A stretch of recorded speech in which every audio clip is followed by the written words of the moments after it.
pour le numéro 1B, maintenant on nous demande de le faire avec une book for, mais sans pouvoir utiliser l'auto-indexation. Donc on va devoir utiliser les fonctions pour modifier les tableaux. Donc je retourne à mon numéro 1A. Je vais tout de suite même faire fichier, parce que là je suis pour l'instant mon numéro 1A, là, il est dans mon projet, c'est important que vous soyez dans votre projet. On voit ici donc le numéro 1A sur donc la barre 4 LV projet, là, ça montre que je l'ai ouvert dans le projet. Si je fais fichier enregistrer sous, je vais pouvoir en ouvrir une copie supplémentaire et l'ajouter à projet.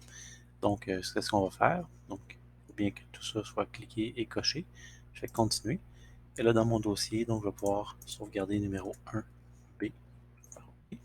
On va tout de suite aller effacer juste fermer le A pour être sûr de ne pas être dans le trou. Donc maintenant, c'est la même chose, sauf qu'on n'a pas le droit d'utiliser l'auto-indexation.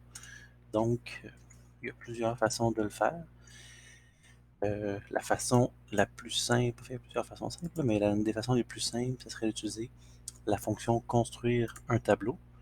Ça me permet donc, je peux l'étirer ici, je pourrais ajouter une valeur et me rajouter donc un tableau ici. Donc, donc ça c'est la valeur que je vais ajouter à mon tableau et je vais remplacer ça par un registre à décalage ici.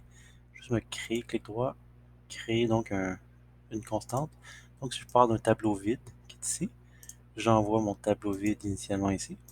Et là, comme j'ai un tableau 1D qui est vide puis que je rajoute une valeur, par défaut, là, cette fonction-là donc, me permet donc de- d'étirer le tableau, d'ajouter une valeur au tableau.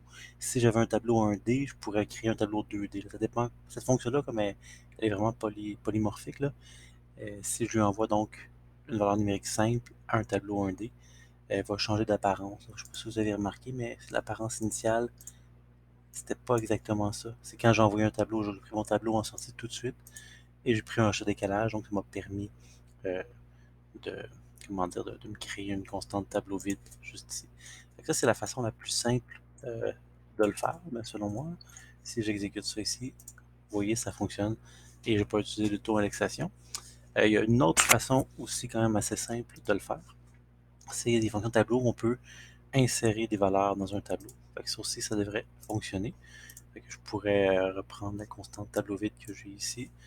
Je CTRL-C, CTRL-V. Fait que j'ai encore une constante tableau vide qui est ici. Si vous êtes mal pris pour faire la constante tableau vide, c'est pas super compliqué. Vous pouvez mettre une constante tableau. Vous pouvez mettre une valeur numérique ici. Là, vous avez un tableau vide d'emblée. Tant que vous n'avez pas rentré une valeur, là, vous avez un tableau vide ici. Puis là, si vous faites mettre une valeur, il est plus vide, même si c'est 0, vous voyez que c'est pas vide. Pour vous débarrasser de cette valeur, faire un clic droit sur la valeur, opération sur les données. Et là, il faut faire supprimer l'élément. Là, vous vous retrouvez avec un tableau vide. Il faut que toutes les valeurs soient grisées. Et ça, c'est un tableau vide. Donc, c'est une façon d'avoir un tableau vide aussi.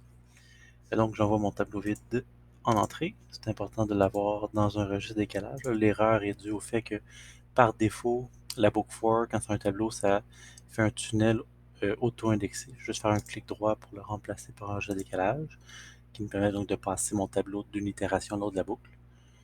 Donc, tableau en sortie. Et là, ici, ça me dit l'indice, à quel indice je veux ajouter la valeur.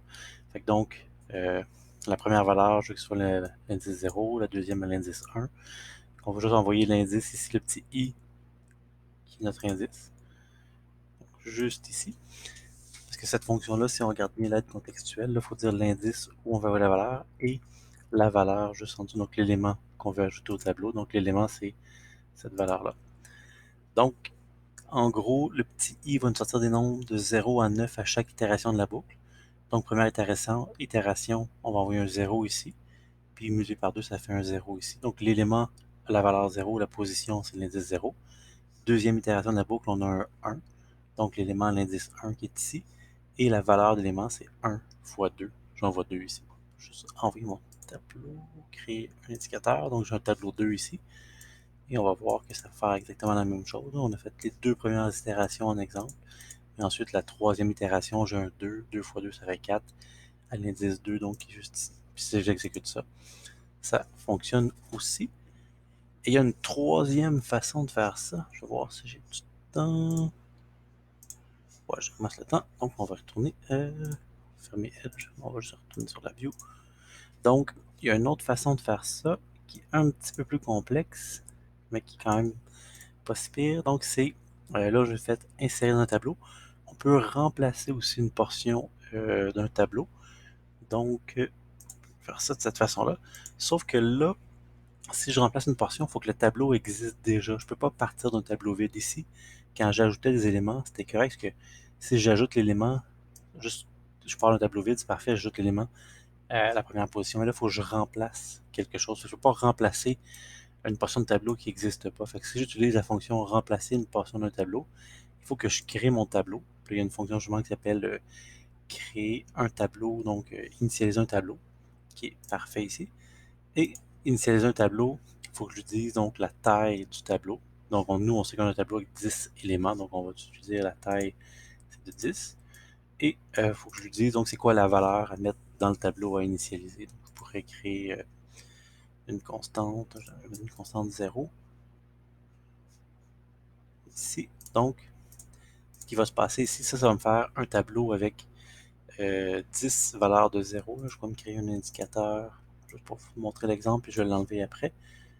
Et il va falloir que je corrige mon erreur. Donc, mon erreur vient de cette fonction-là. Parfait. On va la remettre après. Juste l'exécuter pour vous montrer. Vous voyez, tableau initialisé. Il fait juste me créer un tableau donc avec une valeur de 0 et la taille, donc 10, 0. J'ai déjà un tableau qui est initialisé avec 10, 0. Je vais juste effacer ça ici. Donc, on sait qu'il y a un tableau avec 10, 0 qui nous sort de là. Contrairement à tantôt, on avait des tableaux vides. Donc, on va remplacer une portion d'un tableau. Là, je peux envoyer mon tableau qui a mis 10, 0 ici. Là, ça va me faire une erreur parce que le tunnel auto-indexé est mis par défaut. Donc, je vais simplement remplacer par un registre de décalage quand je reprends le tableau. Et là, mon tableau, comme j'ai un tableau qui rentre avec 10, 0, donc il faut que la première fois, l'indice, on vient encore chercher l'indice qui est ici. Fait qu'on peut venir le prendre ici, c'est la même chose. Là. Je plus beau, donc mon indice que j'utilisais tantôt dans la fonction insérer dans un tableau pour remplacer, je prends le même indice.